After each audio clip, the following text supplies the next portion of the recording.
කොහමද සැප කට්ටිය මොඳින් ඉන්නවද? රයිට් එච්චරයි. මම දැන් ඉන්නේ කේප් ටවුන් වල, සවුත් අප්‍රිකාවල. ඩර්බන් වලින් තමයි මම ජොයින් උනේ. මම වීඩියෝ දැම්මා උඹලට පුළුවන් වෙලාවක බලහල්ලා. කේප් ටවුන් ප්‍රසිද්ධ වෙන්න හේතුව තමයි ඔය ඈත තියෙන කන්ද. ඔය කන්ද හින්දා තමයි මේ වරායත් ලස්සන වෙලා තියෙන්නේ. වරාය ඇතුළට එනකොට පුදුම ලස්සනක් තියෙන ඔය කන්දත් එක්ක හවසට. ඔය කන්දේ නම තමයි ದಿ ටේබල් මවුන්ටේන්. ඒ කියන්නේ ටේබල් එකක් වගේ පැතලි සීන් එකක් තමයි ඔය කන්ද උඩ තියෙනවා කියන්නේ. අනිවාර්යෙන් වෙලාවක් හම්බුනොත් යනවා බලන්න. මචං දැන් ඔය කන්ද අමතක කරහල්ලකෝ. අපි දැන් මෙතෙන්ට ආවේ හයිඩ්‍රොලික් අලියෙක් බලන්නනේ. අපි යන් අලිය බලන්න. මෙන්න ඉන්නවා අලියා. හිටි ක්‍රිස් බාන්ඩේ. මේ වගේ අලියෝ 4 දෙනෙක් ඉන්නවා අපේ නැවේ. ආයෙත් ටොන් 40ක් වෙනකන් උස්සන්න පුළුවන් කිසිම ගින්නක් නැතුව. මේ අපේ නැවේ කාගෝ ක්‍රේන් එකකින් අපි ඩිස්චාර්ජ් කරපු 80කට විතර යන්න පුළුවන් ප්‍රෙෂර් බෝට් එකක්. කොහොමද ඉතින් සයිස් එක කියලා හිතා ගන්නකො. අලියා කිව්වට මේකට අපි කියන්නේ කාගෝ ක්‍රේන් එක කියලා. මේක නම් මේ ළඟ තියෙන්නේ නම්බර් 4 එක. ඉස්සරහා තියෙන තුනට නගින්න තියෙනවා පොල් ගහක නගිනවා වගේ. මේ වන වෙලාවකට එන වදයක්. හැබැයි ඉතින් ලොකු ලොකු බර උස්සන්න නැවේ වැඩවලට නම් කියාපු බාණ්ඩේ. ඉතින් මේ මුඩට නැගලා ආපුවාම මෙතන තියෙනවා කැබින් එක. මේක තමයි ක්‍රේන් ඔපරේටර් ඉන්නේ. ඉතින් උදේ පාන්දර ආපුවාම ස්ටාර්ට් කරලා හයිඩ්‍රොලික් ඔක්කොම හීට් කරන්න පොඩ්ඩක් දුවන්න දීලා තියෙන සේෆ්ටි ටික ග්ලාස් අනම්මනන් ටික ක්ලියර් කරගෙන තමයි මේ වැඩේ පටන් ගන්න ඕනේ. ආවට ගියාට කරන්න බෑ ෆුල් සේෆ්ටි එක කරන්න ඕනේ. මොකද පොල් ගහක් උඩ ඉඳලා පල්ලෙහා බලනවා වගේ සීන් එකක් තියෙන්නේ. එන උඩක මේ ඉන්නේ. උඩක ඉඳලා තමයි මේ ඔපරේට් කරන්නේ. දැන් ඔයාලට පේනවා ඇති ඈත හුක් එකක් තියෙනවා. ඔය තියෙන්නේ කහපාට කෑල්ල. ඕක එන යකඩ ගුලියක්. ඕක තමයි එහාට මෙහාට උස්සන්නේ පාත් කරන්නේ ඔක්කොම කරන්නේ මෙතන තියෙන ජොයිස්ටික් දෙකෙන්. රයිට්. ඕක ඊට පස්සේ කොහේ හරි ගිහිල්ලා වැදුනොත් එහෙම කෙලිම මාස ගානක රිපෙයාර් එකක් තමයි. එච්චර ඩැමේජ් එකක් වෙනවා. ඒකින්ද පට්ට පරිස්සමෙන් කරන්න ඕනේ. හැම කෙනාටම කරන්නත් බෑ. මේකට හොඳ පළපුරුදු කට්ටිය විතරයි මේකට යවන්නේ. මේක ගොඩක් වෙලාවට ඉතින් බෝසන් තමයි ඔපරේට් කරන්නේ. ගොඩක් වෙලාවට ඉන්න සීනියර් AB කෙනෙක් හොඳ එක්ස්පීරියන්ස් තියෙන AB කෙනෙක් නගිනවා. මොකද හැමෝටම අලි බලන්න බෑනේ. මේ තමයි අර ඔයාලා ඈතට දැකපු හුක් එක. හුක් එක කියපුවම උඹලා නිකන් හිතේ නිකන් අවුල් වෙන්න පුළුවන්. හුක් එක කියන්නේ කොක්ක කියන එකට. අපි මේකට රනර් එක කියලාත් කියනවා. ඒක කියන්නේ මේක මේ කේබල් එක ෂීව් දෙකේ උඩට පල්ලෙහාට දුවන ඉන්න තමයි මේකට අපි රනර් එක කියන්නේ. එතකොට ඕකට අපි රනර් වයර් එක කියලාත් කියනවා. එතකොට හිතන්නකෝ මගේ අතේ සයිස් එකයි රනර් එකේ සයිස් එකයි කොහොමද කොච්චර ලොකුද කියලා. මේක පැද්දෙන්නේ නැති වෙන්න ඔපරේට් කරගන්න ඔපරේටර් දැනගන්න ඕනේ. මොකද කේබල් එකකින් එල්ලෙන යකඩ ගුලියක් කොහොමත් පැද්දෙනවා. මේකේ තියෙන භයානකම පැත්ත මොකක්ද දන්නවද? ඔතන උඩින් ඉඳලා ඔපරේට් කරාට පල්ලෙහා ඔය හුක් එකට බඩු අමුණලා දෙන මිනිස්සු 4-5 දෙනෙක්වත් අනිවාර්යෙන් ඉන්නවා. නැවේ කට්ටිය ඉන්නවා, බඩු ගේන කට්ටිය ඉන්නවා. ඉතින් එයාලත් එක්ක තමයි මේ ඔපරේෂන් එක කරගෙන යන්න ඕනේ. ටොන් 40ක් උස්සන හුක් එකක්. තනිකරම යකඩ ගුලියක්. මේක වැදුනොත් බේරෙන්නේ නැහැ. හැබැයි වැදිලා බේරුනොත් එහෙම සුප් විතරයි බොන්න පුළුවන්. ඒකත් Tamanට බොන්න බෑ කාට හරි කියලා පොවා ගන්න වෙනවා. hina වෙන්න බෑ. මේ සිරා සිද්ධි මේවා. ඒකින්ද මම අර කලින් කිව්වා වගේ මේකට අනිවාර්යෙන් පළපුරුදු කෙනෙක් තමයි ඔපරේට් කරන්න යවන්නේ. ඉතින් රේඩියෝ එකක් තියෙනවා කමියුනිකේට් කරගෙන ඒ බඩු ටික ගන්න ටික නැවට ගන්න එක තමයි මෙතන තියෙන පළවෙනි රාජකාරිය. අපි උදේ ඉඳලා පටන් ගත්තේ මේ වැඩේ තමයි. නැවකට බඩු වෙනවා කියලා කියපුවම දන්නවනේ. තනිකර ඉතින් පැය 6ක් 7ක් ෂුවර් මේක උඩම තමයි. ඉතින් කලින් වීඩියෝ එකක් තියෙනවා නැවකට බඩු කියලා ඩර්බන් වලින්. ඒක බලන්න.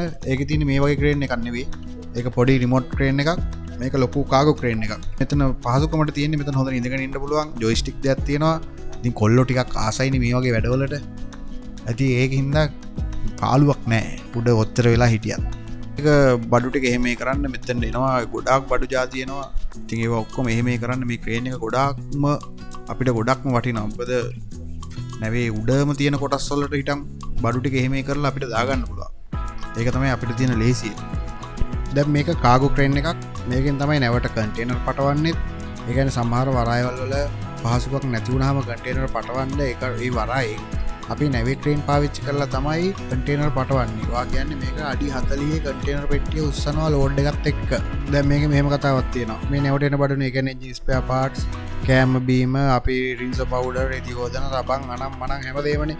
ඒ බඩු ගන්න ක්‍රේන් එක ඔපරේට් කරන්නේ අපි. එතකොට මේක අපි කොහේ රටකට ගිහිල්ලා කන්ටේනර් ලෝඩ් කරන්න යනවා කියන්නකෝ නැවේ. එතකොට ඔපරේට් කරන්න එන්නේ ඒ රටේ කෙනෙක්. එතකොට ඒ රටේ ක්‍රේන් ඔපරේටර් කෙනෙක් ඇවිල්ලා තමයි ඔපරේට් කරන්නේ. මොකද ඒ ඔපරේෂන් එක කන්ටේනර් නැවකට පටවනවා කියන්නේ දවස් 3ක් 4ක් විතර යනවා. එතකොට ඒ ඔපරේටර්ස්ලා ෂිෆ්ට් එකට තමයි වැඩ කරලා ක්‍රේන් වලින් නැවට කන්ටේනර් පටවන්නේ. එතකොට අපි ඒකට යන්නේ නැහැ. කන්ටේනර් ලෝඩ් කරන්න කලින් මම ඔයාලට මේකේ මෙකැනිසම් පැත්ත පොඩ්ඩක් පෙන්නන්නම්. හරි සරලව සහ පැහැදිලිව.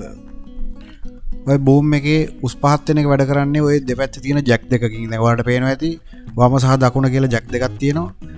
ඒ ජැක් දෙකෙන් තමයි පාවිච්චි වෙන්නේ බූම් එක උඩ පල්ලෙහා වෙන එකට. හයිඩ්‍රොලික් ජැක් කොහොමද සයිස් එක කියලා හිතා ගන්නකො එතකොට. මේ තියෙන්නේ ටර්නින් ගියර් එක. මේ ට්‍රැවලින් මෝටර වලින් කැරකවීමක් තමයි මේක සිද්ධ කරන්නේ. වමට සහ දකුණට ක්‍රේන් එකේ හැරවීමේ හැකියාව තමයි මෙතන පාවිච්චිට ගන්නෙ. මේ දැතිවිල් හරහා මේ ට්‍රැවලින් මෝටර දුවනකොට මේක වමට සහ දකුණට හැරවෙනවා. මේ ඔක්කොම හයිඩ්‍රොලික් වලින් තමයි වැඩ කරන්නේ. මේ ක්‍රේන් එකේ 80%ක්ම හයිඩ්‍රොලික් භාවිතයෙන් තමයි වැඩ කරන්නේ. ඒ ඇස්සේ මට හොඳ කතාව මතක් වුණා. හයිඩ්‍රොලික් හොයාගත්ත මිනිස්සයා කිව්වලු ලෝකේ උස්සලා පෙන්නන්නම් ජැක් එකක් ගහන්න තැනක් හොයලා දෙන්න කියලා.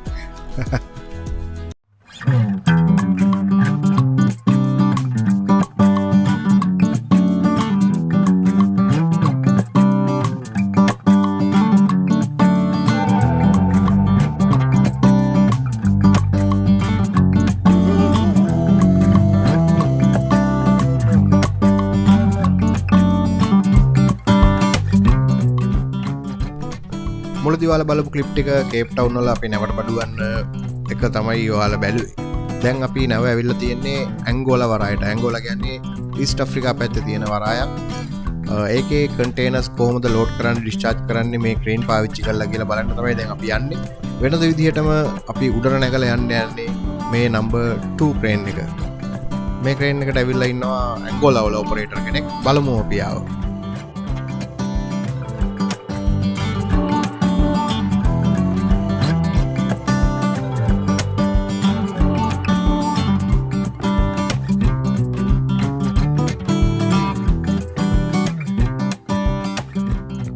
අපි දැන් ක්‍රේන් එකට ඇවිල්ලා ඉන්නේ. ඔයාලට පේනවා ඉතින් පල්ලෙහා ලිෆ්ටර් එකකින් අරන් ඇවිල්ලා කන්ටේනර් එක තියෙනවා. අඩි 40ක කන්ටේනර් පෙට්ටියක් තමයි ඒ තියෙන්නේ.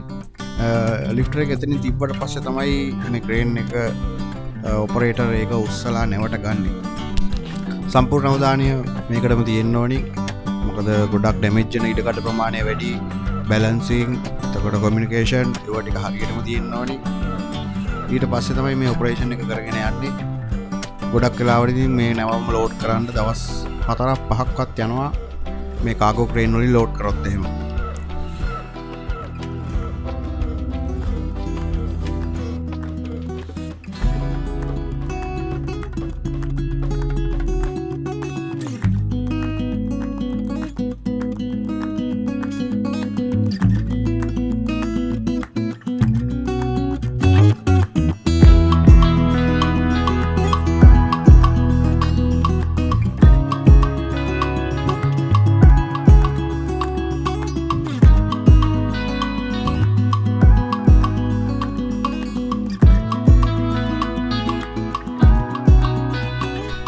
ඔහොම තමයි කන්ටේනර් ලෝඩ් කරන්නේ කාගෝ ක්‍රේන් එකෙන් නැවට.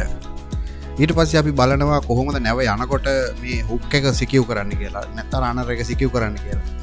මේක මේ විදිහට ලොකු රෝප් අයි වලින් නැත්නම් කේබල් අයි වලින් තමයි සිකියු කරන්නේ. මොකද නැව පැද්දෙනකොට මේක ඒ විදිහේ වැදිලා ලොකු ඩැමේජ් එකක් එන්න පුළුවන්.